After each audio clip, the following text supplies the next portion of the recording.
एक बार बाबा के भक्त केहर सिंह जी ने बाबा को आग्रह करके अपने घर बुलाया। बाबा ने उनसे कहा कि कल आएंगे और केहर सिंह जी ने सारी व्यवस्था कर दी। बाबा और उनके साथ पंडित के लिए पूरी सब्जी, अन्य भक्तों के लिए फल मिठाई। दूसरे दिन बाबा साथ में 7-8 भक्तों को लेकर आ गए। 2 लोगों के लिए आटा गूँथ कर रखा था और उसी के अनुपात में सब्जी भी बनाई थी।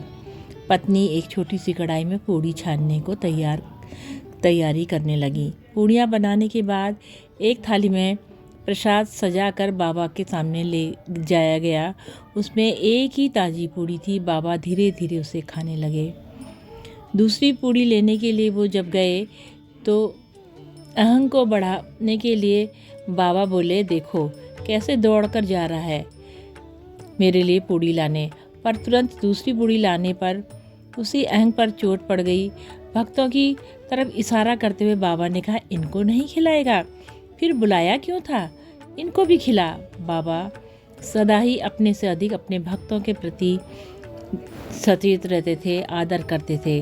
पत्नी ने कहा तो पत्नी के हाथ पैर ढीले हो गए। वैसे तो बाबा के प्रति वो उदासीनी थी। दूसरे इतने लोगों के लिए खाना बनाना उनके लिए बस का नहीं था। उन्होंने कहा, खुद ही संभालो, और रूठकर चली गई दूसरे कमरे में। घर में आई उनके एक रिश्तेदार महिला ने भी किनारा कस लिया।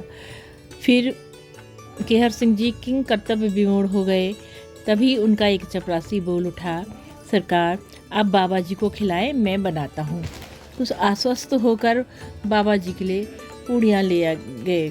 सोचा पहले बाबा जी खा लें, फिर अन्य लोगों को खिलाया जाएगा। उन्हें 7-8 कटोरियाँ और थालियों के सेट भी निकाल कर रख लिए। और फिर जो कुछ हुआ वो केवल बेहोशी के आलम में पूड़ियाँ बनती रहीं। बाबा, पंडित जी और भक्तगण पाते रहे। न तो अतिरिक्त आटा गूँथा गया, न ही कोई सब्जी बनी। सभी तृप्त हो गए उसी तैयार आटे में और उसी तैयार सब्जी में। फिर मिठाइयाँ बांटी गईं और सबने छक कर खाईं। जब बाबा जी चले गए तो उसी पूड़ी सब्जी से चपरासी भी तुष्ट हुआ, घर के लोग, ड्राइवर भी। रसगुल्ले का तो पात्र जो था भरा ही मिला। परिवार के लोगों ने भी पूड़ी सब्जी ही खाई।